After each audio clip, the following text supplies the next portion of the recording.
Ayoub, il paraît que tu tapes ta femme. Oui, oui, j'ai appris ça. J'ai appris ça. Alors, c'est embêtant parce que j'ai pas de femme. Je suis pas marié.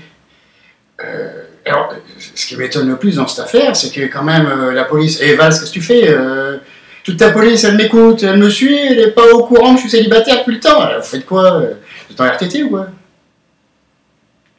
Ils sont pas en RTT parce qu'apparemment ils sont venus chez toi hier matin. Ah oui, alors là, ouais, c'est le grand n'importe quoi. Au matin, imaginez-vous, vous êtes chez vous, tranquille, on se réveille, ça tambourit de la porte, police. Je dis, ah, je suis poli, je suis gentil, je suis bon citoyen, je réponds. J'ouvre la porte, ça c'est une erreur. Hein.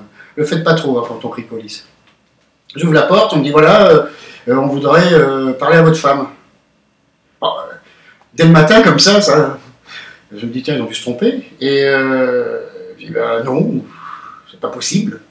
Est-ce que vous voulez nous suivre? Je dis j'en vois pas la nécessité. Donc c'est non.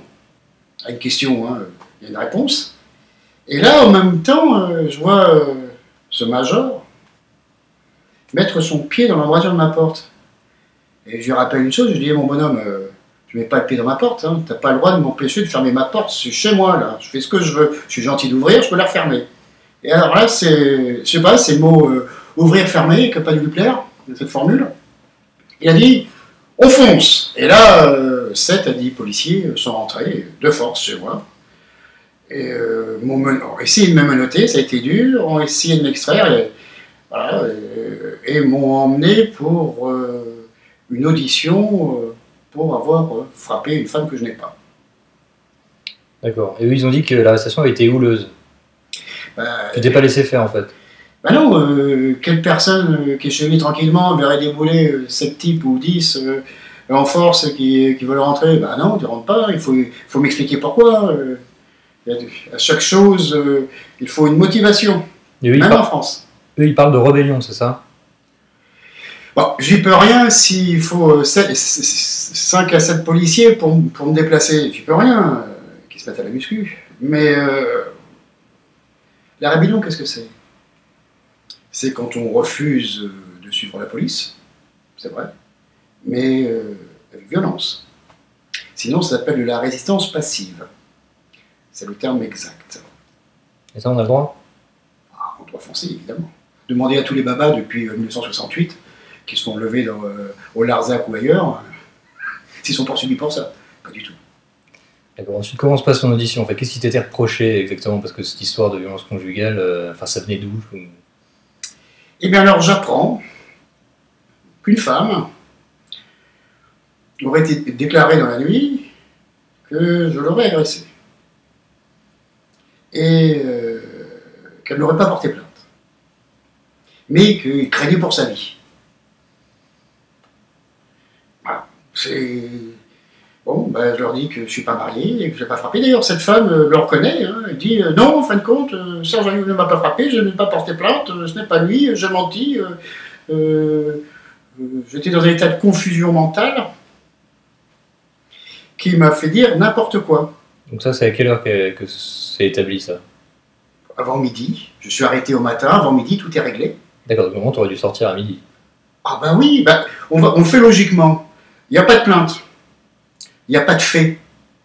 Il n'y a pas. D'ailleurs, comme il n'y a pas de fait établi, la femme n'a pas de traces, n'a pas de coups, n'a rien. Elle est rose et fraîche. D'ailleurs, elle a toujours sa manucure. Hein, j'ai eu le temps de remarquer ça.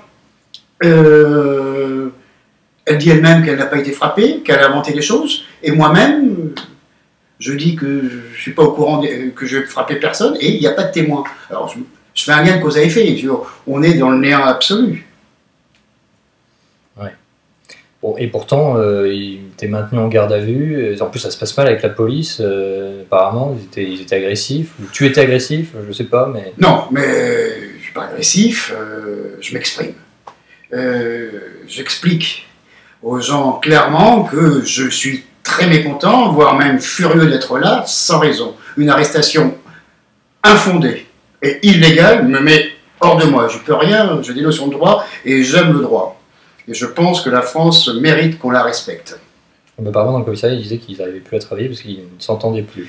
Ah oui, bah, peux rien, j'ai vécu dehors, je suis en bonne santé, quand je parle haut et fort. Et d'ailleurs, c'est ce que je leur ai dit, si vous ne supportez pas ma voix, ne me posez pas de questions, ne me faites pas venir, sinon vous supportez les conséquences de ce que vous avez voulu. J'y peux rien, je suis comme ça. Et d'ailleurs, j'étais de mauvaise humeur, donc je n'arrivais pas à calmer ma voix qui était assez haute. C'est vrai qu'on avait du mal à nous entendre dans tout l'étage.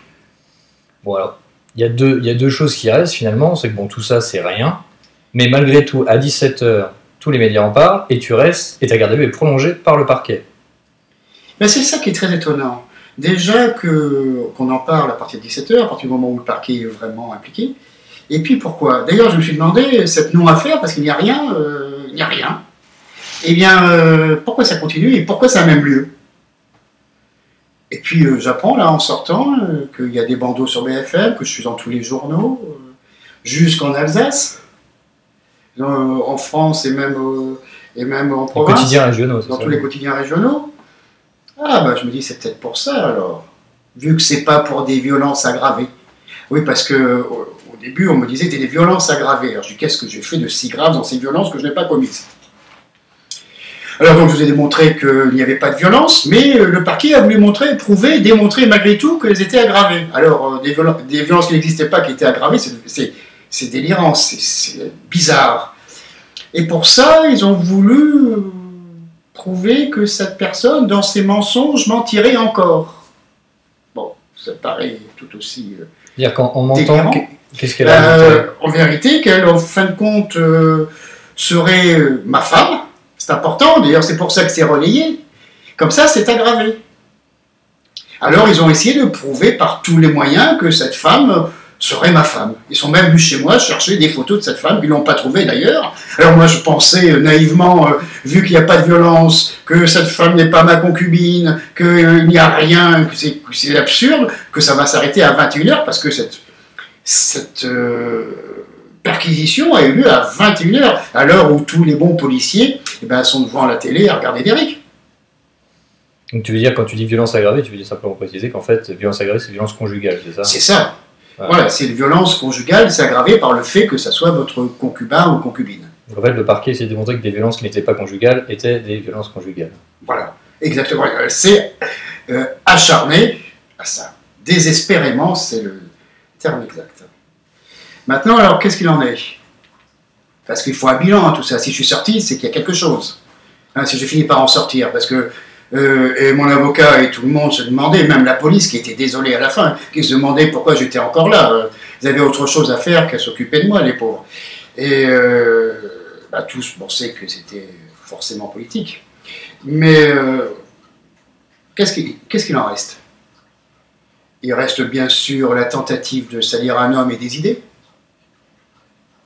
Il reste rien de ces violences. Je ne suis plus poursuivi pour ça du tout. Sans excuse d'ailleurs, hein, avec un au revoir et un bonsoir.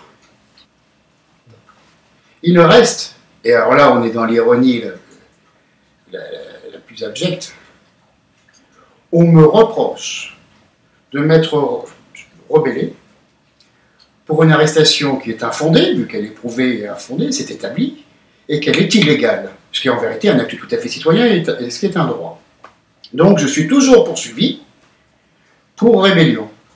Et je suis poursuivi encore, parce que, évidemment, comme je n'avais rien fait, n'ayant pas commis de délit, je n'étais pas un délinquant, j'ai donc refusé de me prêter à leur prélèvement génétique, et donc je suis poursuivi pour cela.